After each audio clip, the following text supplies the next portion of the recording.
Hey everybody, MTG Lissy here, and today I'm going to be talking about my Keranos Artifact EDH deck. The reason I chose Keranos as my commander for my artifact deck is that there are a lot of awesome synergies in blue and red that have to do with artifacts. Unfortunately, there's not a very good commander in blue-red right now for an artifact commander deck. Keranos, God of Storms. Indestructible. As long as your devotion to blue and red is less than 7, Keranos isn't a creature. Reveal the first card you draw on each of your turns.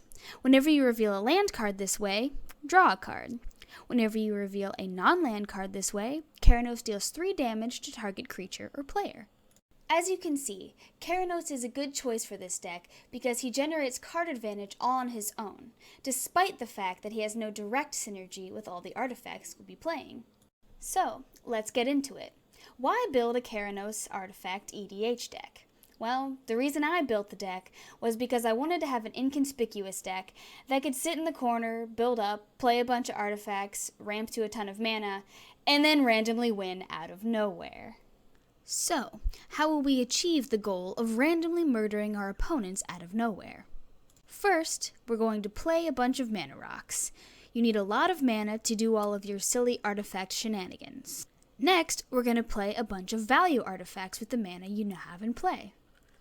Then, we're going to hang out in Value Town until we find some sort of way to kill everyone.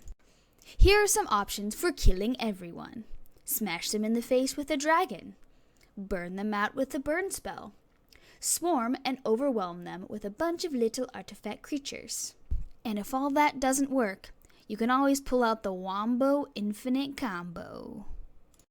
First, we'll start out with mana rocks. Wayfarer's Bauble, Mana Vault, Soul Ring, and Mind Stone are no-brainers in this deck. In a blue-red deck, you might ask yourself, is it enough mana rocks? Well, it's never enough mana rocks in a deck like this. We've got Sky Diamond, Fire Diamond, Izzet Signet, Darksteel Ingot, Hedron Archive, Everflowing Chalice, Gilded Lotus, and Thran Dynamo. Next, we have 2 creatures that act like mana rocks. We have Ethereum Sculptor and Palladium Myrrh. Crack Clan Ironworks is the OP combo for artifacts. This goes infinite all the time. I keep finding different combos with it. Mostly with Summoning Station, though. Pinchers! Next, we have some fun dudes to sack and gain value. We've got Solemn Simulacrum, Scuttling Doom Engine to go kaboom on your opponents, and Wormcoil Engine. Next, we have ways to get a lot of artifact tokens. Sharding Sphinx is particularly awesome here, because every time an artifact creature deals damage to your opponent, you'll be getting another Thopter token. Thopter's Spy Network lets you draw a card pretty much every turn. Summoning Station is pure value until you infinitely make pinchers somehow. Pinchers! These 3 artifacts serve as great removal spells. Spine of Ishsaw is particularly great when you have infinite mana and a sack outlet. You can destroy everyone's everything. Junk Diver and Myrrh Retriever are great ways to cycle your artifacts between the battlefield and your graveyard. Here are a few more ways to sacrifice and cycle your artifacts. Cathoda Forgemaster is great because you'll often be able to sacrifice a few pinchers to tutor for just about anything in your deck. Mindslaver is pretty great if you don't mind threatening your friends with taking over their turn for the rest of the game.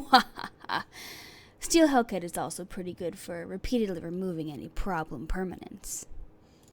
Here, we have one of the best reasons for being in blue. All the artifact tutor spells. Treasure Mage can get you Summoning Station for pinchers. Fabricate can also get you Summoning Station for pinchers. Reshape can even put Summoning Station onto the battlefield for immediate pinchers. And Trinket Mage you can get Soul Ring and Skull Clamp. Next, we have 2 of the best reasons for being in red, Duretti, Scrap Savant, and Goblin Welder. Switching your artifacts between the battlefield and the graveyard can both abuse Enter the Battlefield abilities as well as Dies triggers. Here, we have our suite of dragons to smash our opponents in the face with. Hellkite Igniter can get ridiculously huge from the number of artifacts you'll be controlling. Hellkite Tyrant's alternate win con is definitely something that can happen in a deck like this. Horde Smelter Dragon can be pumped by destroying your artifacts or your opponent's artifacts. Lastly, we have Inkwell Leviathan as another big beater that's hard to get rid of. This should probably be a Blightsteel Colossus, but I do not have one. Next on the list comes our card draw spells. Faithless Looting and Thirst for Knowledge are good for early game card draw.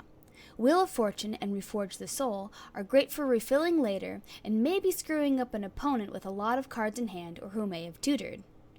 Brain Geyser allows you to draw a crap ton of cards, and Skull Clamp turns all your little Thopters and Murs into cards. Pinchers are too strong for Skull Clamp to destroy. I've included 3 counter spells to protect your awesome spells as well as stop your opponents. Next, we have our board wipes. Cyclonic Rift, Blasphemous Act, and Crush of Tentacles do a good job of getting rid of all your opponent's crap. Scrap Mastery does a very good job of getting all of your opponent's artifacts into their graveyard and all of your artifacts onto the battlefield. Comet Storm and Molten Disaster are great ways to burn your opponent out at the end of the game. You can use Reverberate to copy these burn spells, or you can use Reverberate as a counter or to get nice things that your opponents cast. Chaos Warp is there to get rid of icky things that you can't deal with in any other way. Tezzeret is the planeswalker you'll be looking for if you're seeking value. It's also pretty fun to win with an army of 5/5 mana rocks. Finally, we have our notable lands for the deck. The most notable of these lands is Academy Ruins. Academy Ruins can ruin your opponent's day by recurring Mindslaver over and over and never letting your opponent have a turn again. And that concludes the deck tech of my Keranos Artifact EDH deck. Be sure to comment, share, like, and subscribe if you liked this video. Thanks for watching. This is MTG Lissy signing off.